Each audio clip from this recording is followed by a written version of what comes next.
Ramai staycation jadi syarat perpanjangan kontrak bagi karyawan wanita.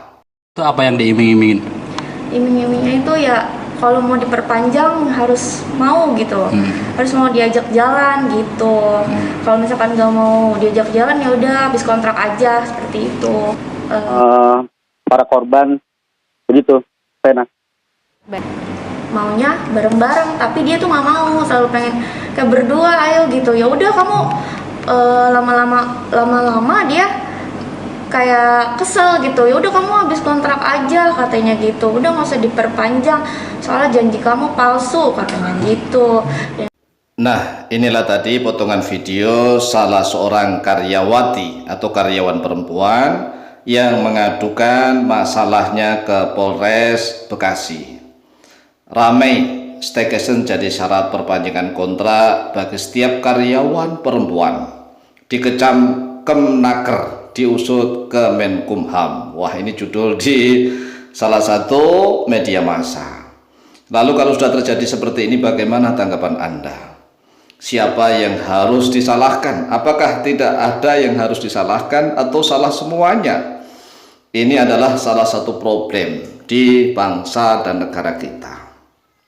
Kami Al-Fakir Tamu'alim selaku salah satu anggota Komisi Fatwa Majelis Ulama Provinsi Banten telah berkali-kali mengusulkan agar ada semacam sidak ke setiap perusahaan. Mengapa? Karena di Indonesia ini yang namanya seorang pengusaha itu ingin mendapatkan untung sebesar-besarnya dengan modal yang sedikit-dikitnya. Kemudian salah satu keuntungan besar apabila memiliki karyawan perempuan. Mengapa seperti itu? Kalau karyawan laki-laki biasanya nih kan banyak tuntutan, banyak ini itu. Sedangkan kalau karyawan perempuan tidak. Karyawan perempuan itu cenderung nurut, manut begitu, karena perempuan tidak berkewajiban mencari nafkah begitu. Lah karena perempuan tidak berkewajiban mencari nafkah, maka para pengusaha pinter nih ingin mendapatkan keuntungan sebesar-besarnya. Menerima karyawan itu ya mayoritas perempuan. Lah inilah siasatnya para pengusaha. Kalau para ulama dan umarok tidak hadir tengah-tengahnya, maka dikhawatirkan banyak sekali kemadorotan, kerugian-kerugian, kerusakan-kerusakan di dalam bangsa dan negara kita. Yang pertama, banyak sekali laki-laki usia produktif akan menganggur. Menganggur kenapa? Karena tidak mendapatkan kesempatan untuk bekerja, saingannya banyak perempuan. Sedangkan para pengusaha, ya perusahaannya banyak sekali merekrut karyawan perempuan. Akhirnya kita dapati di mana-mana, ya laki-laki yang telah menjadi suami, istrinya bekerja di pabrik-pabrik. Kerjaan suaminya apa? Antar jemput istrinya. Coba seperti tukang ojek. Istrinya yang bekerja, suaminya hanya antar jemput. Ya, setelah itu dia ngurus anak, ngurus rumah tangga. Kalau laki-laki seperti ini, masya Allah, akan menjadi hina dina. Kemudian kalau perempuannya nih, banyak yang menjadi karyawan, bekerja di pabrik-pabrik, apalagi milik perusahaan asing. Ya mohon maaf, akan banyak terjadi pelecehan-pelecehan. Lah kalau seperti ini siapa yang disalahkan? Ya nggak ada salahnya, salah semua begitu, salah semua, termasuk kita salah. Oleh sebab itu sekali lagi nih, ulama harus bertindak, harus memberikan dorongan kepada pemerintah dengan fatwanya bahwa setiap perusahaan tidak boleh merekrut karyawan lebih dari 30% perempuan.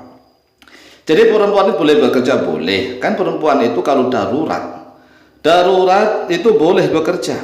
Nah, ukuran darurat itu apa? Darurat itu kalau seandainya dia tidak bekerja, maka ekonomi rumah tangganya hancur nih, anak-anaknya nggak bisa makan.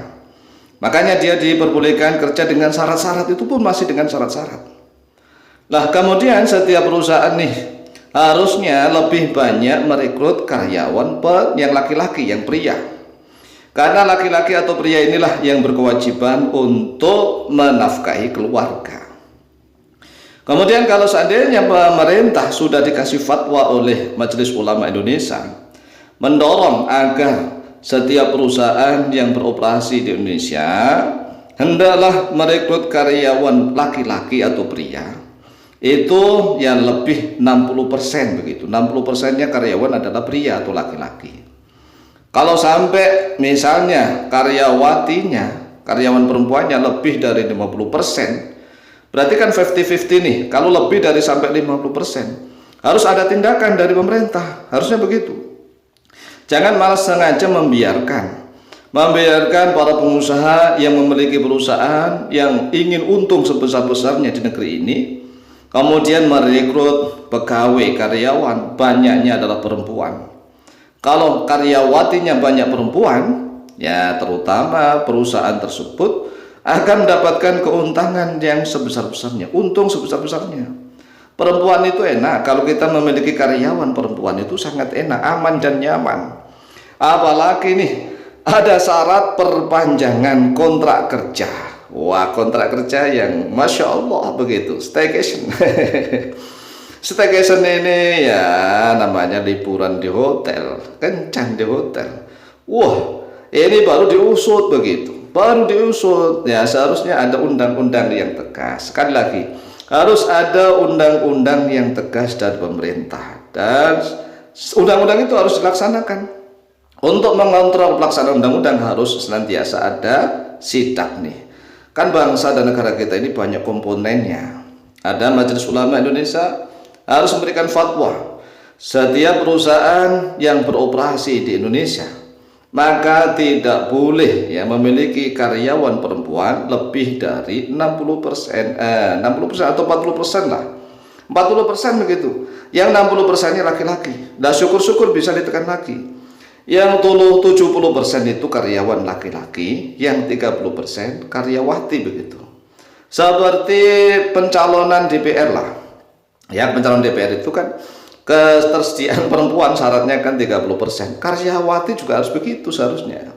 Jadi setiap pabrik perusahaan karyawan laki-laki itu 70%, kemudian yang karyawan perempuan tidak boleh lebih dari 30%. Ini bagus.